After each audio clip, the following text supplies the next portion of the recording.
Ako muna. Hello and welcome to our video blog, and we are here inside Comic Odyssey's Robinson's Galleria, and we're going to give you a quick update on what's happening in the comic world. This is our first episode about comics, and we are here with Mr. Mark Servo, featuring a comic book. Ano yan? Animated, based on the animated series. Tungkol saan ba yan? Yung nabili mong... ano siya? Parang based sa comics ng... ginawa nila sa parang ginawa nila comics yung first 3 episodes ata ng animated na pinapanood sa Cartoon Network. Latest. Ano pa yung mga ibang binili mo pang comic stuff? Yeah, New Day, Spider-Man. Bakit yun ang sa mga napili mo? Kasi sinusundan ko yung parang niresearch yung world di Spider-Man. So, huwag nang bigyan ng konting spoiler. Alam ko yung iba nabasa na nila, pero para sa mga hindi pa nakakaalam, hindi namin sabihin ko yung istorya. Ito, Green Lantern. Dashing pa to eh. So, tungkol saan yung issue na yan? Pinufocus muna kay Hal Jordan, pero hindi ko pa gano'n. Hindi ko sila mabasa eh, so suspense, di ba? Suspense. Thank you ba? Ito yung ayan. Tapos, parang reprint ng UK Transformers, pero Dinobots. Focus sa Dinobots.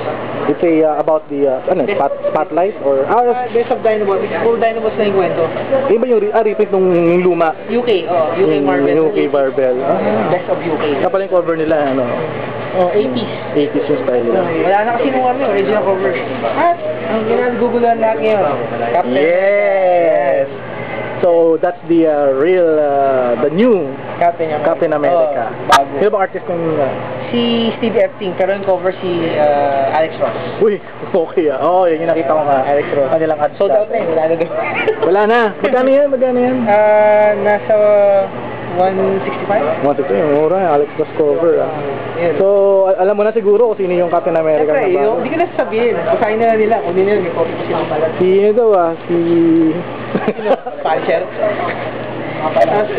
Magazine ko lang, Toy Fair. Yeah, Heroes. That's the, yun na talaga yung action figure nila. Mezco Toys ang gumawa. Parang hindi niya kamukha si Claire. Si Claire ba yan? Si Claire yan. Parang iba yung itsura niya, Nga tapos mukha ni Tyler. Diba, okay lang, close lang. Pero yung ito, siya, hindi niya... mukha siyang Buffy. Buffy? Ayun, so far yung mga comics ko na kinuha ko dito sa Comic Odyssey. So, any comics na gusto mong ma-recommend?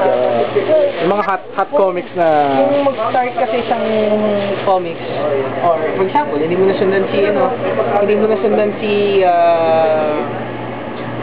yung pagkamatay ni Captain America, pwede ka pa naman mag-start ka ulit sa bagong issue ng Captain America number 34, yun yung latest. Tapos, sa Transformers, hintayin nyo yung prequel ng Reign of Starscream. Bago yun. Lalabas pa lang yun by March or April. Nabalita ko may news ka for Transformers Philippines. Wigo.com, TransformersPH.com, yun. Yun ay bagong doon. Pwede ka nang mag-login sa amin, TransformersPH.com.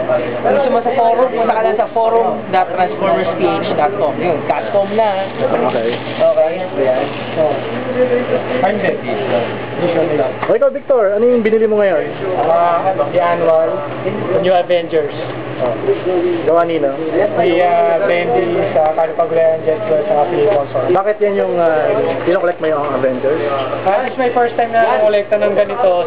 Ang pinokolekta ko is Metal Gear Solid and Transformer series.